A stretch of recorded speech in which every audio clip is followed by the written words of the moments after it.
Hello दोस्तों, study box में आपका स्वागत है। दोस्तों, आज टेक्स्ट टैग्स के बारे में पढ़ेंगे। देखते हैं कितने टैग्स हैं जिनमें हम अपने टेक्स्ट को एज अ कंटेनर यूज़ कर सकते हैं और डिस्प्ले कर सकते हैं वेब ब्राउज़र में। तो चलिए शुरू करते हैं। तो दोस्तों, जैसे कि आप देख रहे हो, यहाँ पर मैंने 7-8 टैग्स का नाम लिया है जो बहुत ही इंपॉर्टेंट है जब आप टेक्स्ट को डिस्प्ले करते हो। जिनमें से फर्स्ट 3 जो हैं इनका हम नॉर्मली यूसेज करते हैं, मतलब कि कॉमनली जब हमें यूज़ करना होता है तो हम हेडिंग, पैराग्राफ, स्पैन को यूज़ करते हैं और कभी कभी हम इटैलिक, बोल्ड, स्ट्रॉन्ग, बिग और स्मॉल को भी यूज़ करते हैं। तो देखते हैं इनका इस्तेमाल हम करते क्यों हैं और हमें कब कौन सा टैग यूज़ करना चाहिए।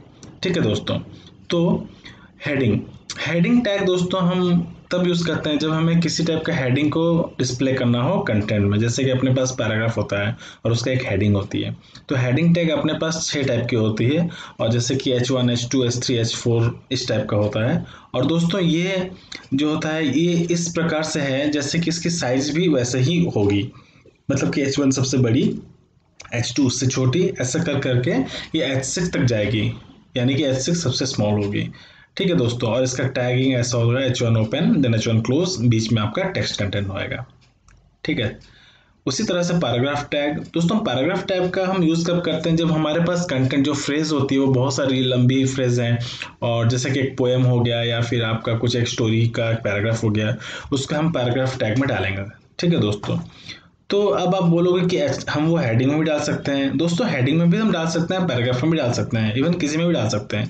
पर डिफरेंस ये होता है दोस्तों, ये जो अपना HTML पेज होता है वो टैग्स के लेवल पे प्रायोरिटी सेट करती है SEO के लिए, मतलब कि सर्च इंजन ऑप्टिमाइजेशन। आपकी वेबसाइट कहीं भी हो, जब उसे कहीं बस जब उस डेटा को कोई सर्च करता है तो वो डेटा जब क्रॉलिंग होता है, क्रॉलिंग एक टर्म है दोस्तों जो कि सर्च इंजन ऑप्टिमाइजेशन में यूज होता है, और वो चेक करता है कि कौन से वेबसाइट की हेडिंग इससे रिलेटेड है, मतलब कि जो टर्म सर्च की गई है। तो इसलिए हेडिंग बहुत ही इंपॉर्टेंट है। आप वहाँ पर सिर्फ पर्टिकुलर उसी वर्ड्स को यूज़ कीजिए जो कि हम सर्च करने वाले हैं। पैराग्राफ, फिर स्पैन। दोस्तों, स्पैन भी पैराग्राफ के जैसे ही है, लेकिन डिफरेंस क्या है वो मैं आपको बाद में बताऊंगा। उस तरह से इटैलिक, बोल्ड, ये दोस्तों स्टाइल होती है एक टाइप की, इसको भी हम पढ़ेंगे। स्ट्रॉन्ग, बोल्ड और स्ट्रॉन्ग एक जैसी होती है बट प्रायोरिटी लेवल अलग होती है दोस्तों। बिग एंड स्मॉल, चलिए देखते हैं इसको हम कोडिंग में कैसे करेंगे। दोस्तों, मैंने पहले से कोडिंग करके रखा हुआ है ताकि टाइम वेस्ट ना हो।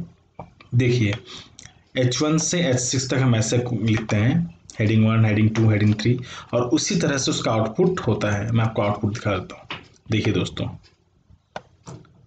ठीक है, अभी नेक्स्ट हम आते हैं पैराग्राफ। ये पैराग्राफ हुआ और ये स्पैन टैग, ये पैराग्राफ और एक स्पैन टैग। ठीक है दोस्तों, आप और एक चीज नोटिस करोगे, मैंने यहाँ पर जब H1 लिखा, P लिखा, अपने आप वो लाइन ब्रेक होके नीचे आ गई, राइट। लेकिन यहाँ पर स्पैन के बाद सारा एक ही लाइन पे आ गया, ऐसा क्यों दोस्तों? एक्चुअली होता है क्या दोस्तों, हमारे HTML में जो टैग्स होते हैं उनका लेवल होता है ब्लॉक लेवल, इनलाइन लेवल। तो वो मैं आपको एक अलग से ट्यूटोरियल में पढ़ाने वाला हूँ, इसलिए मैं अभी नहीं बताऊंगा। बस आपको और एक चीज़ में बताना है कि सपोज आपको एक लाइन ब्रेक चाहिए, तो उस केस में आप यहाँ पर BR टैग यूज कर सकते हैं। और दोस्तों, ये इसका क्लोज टैग नहीं होता है, आप इसको सीधा सिंगल टैग BR BR और एक है या BR, जब आप सेव कर लोगे तो वो अपने आप नीचे जाएगा, देखिए। ठीक है दोस्तों, तो इस प्रकार हम BR टैग का यूज करते हैं लाइन ब्रेक करने में।